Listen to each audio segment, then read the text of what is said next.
Tajuk Radio Silaturahim edisi Kamis 3 Jumadil Akhir 1443 Hijriah bertepatan dengan 6 Januari 2022. Diberi judul Indonesia Israel yang selalu surut.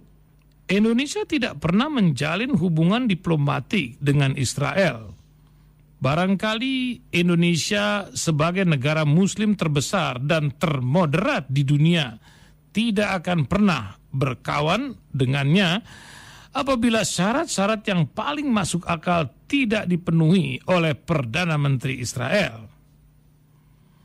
Syarat-syarat yang sangat penting tersebut adalah: pertama, Israel harus mengakui kemerdekaan negara Palestina. Kedua, beriktikat baik dalam mengupayakan perdamaian. Ketiga, menahan diri dari segala aktivitas militer yang dehumanistik.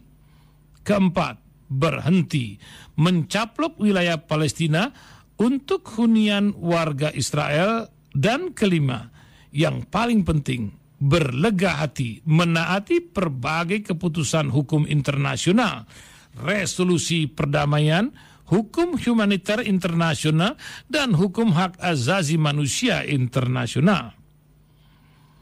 Selama beberapa waktu, tuan-tuan dari Perdana Menteri Israel mangkir dari segala syarat penting yang diajukan. Selama itu pula, Indonesia berdiri di barisan paling depan sebagai tameng untuk rakyat Palestina.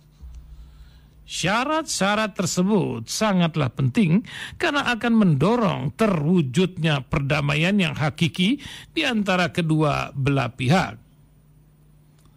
Menurut sumber kredibel yang meminta identitasnya dirahasiakan dari lingkaran petinggi Hamas, dinyatakan bahwa sebenarnya jika IDF berhenti membunuh dan menjajah rakyat Palestina, mereka siap bekerja sama dengan Fatah. Berbagai peran di Palestina National Authority, PNA dan PA, mengurangi ketergantungan militer dengan Rusia dan Iran, serta fokus pada pembangunan infrastruktur dan sumber daya manusia. Yang perlu kita ketahui bahwa di sepanjang kepemimpinan Indonesia tidak ada satupun presiden yang membuka hubungan diplomatik dengan Israel. Pada era Orde Lama, seorang Soekarno sangat anti-imperialisme, maka tentu saja sangat anti-Israel.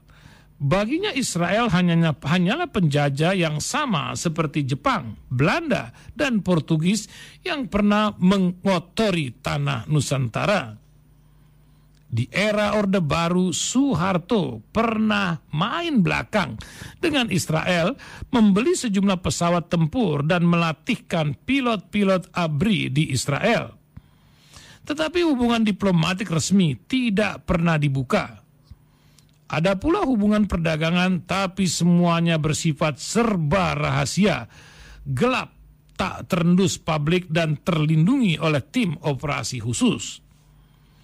Saat reformasi bergulir, Habibie melanjutkan keputusan Soeharto mengenai ketiadaan hubungan diplomatik Indonesia-Israel. Sementara itu Abdurrahman Wahid atau Gus Dur mencoba secara aktif menjadi juru damai antara Israel dan Palestina. Hal yang diajukannya sederhana, yakni Israel mengakui kemerdekaan Palestina dan Palestina siap hidup berdampingan dengan Israel. Singkat kata, berhenti berperang, mulai kerjasama. Di era Gus Dur juga sangat sempat terdengar rumor bahwa hubungan diplomatik akan dibuka. Akan tetapi, itu hanyalah rumor belaka dan Indonesia tetap dengan pendiriannya.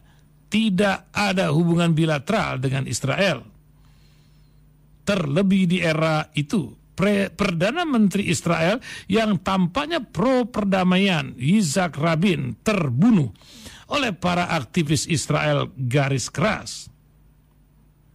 Di era Megawati, Susilo Bambang Yudhoyono, dan Joko Widodo, pandangan jernih bahwa Israel adalah penjajah tetap dipertahankan. Selama itu pula, tidak ada hubungan antara Indonesia dan Israel. Kita juga bisa menebak bahwa kepemimpinan Indonesia berikutnya tidak akan rela mengakui penjajah sebagai kawan akrab, baik oleh karena alasan politik maupun ideologis. Telah terpatri di dalam jiwa setiap anak bangsa bahwa penjajahan di atas dunia harus dihapuskan. Kita tahu bahwa Israel berulang kali menang perang, baik melawan Palestina maupun negara-negara Arab di sekitarnya. Kini, Israel adalah negara yang paling dilindungi oleh Amerika. Akan tetapi bukan berarti mereka bisa bertindak semaunya sendiri. Penjajahan tetaplah penjajahan. Penjajahan suatu hal yang nista. Kenistaan penjajahan sangat dikecam oleh ajaran Islam. Bahkan hal itu dianggap sebagai dosa besar. Karena itu Islam menyarankan membebaskan budak penjajahan itu bagi para pemeluknya. Di samping itu, Islam juga mengutamakan perdamaian, keikhlasan, dan keridoan ketimbang konflik, permusuhan, dan perceraian. Dalam hal-hal yang bersifat prinsipil, ini tampaknya kaum muslimin Indonesia sangatlah taat. Aspirasi Muslim Indonesia mengenai Islam yang anti penjajah dan pro perdamaian ini sangat diperhitungkan oleh pemerintah Indonesia. Implikasinya dalam politik internasional adalah dukungan permanen terhadap Palestina dan perdamaian dunia. Meskipun Islam di Indonesia dianggap lebih moderat, inklusif, toleran, menjunjung nilai kenusantaraan, bukan berarti bisa dijadikan sebagai argumen untuk mendukung Israel dan mengabaikan Palestina. Sekali lagi, Indonesia mendukung perdamaian, bukan perang. Wallahu a'lam bishawab.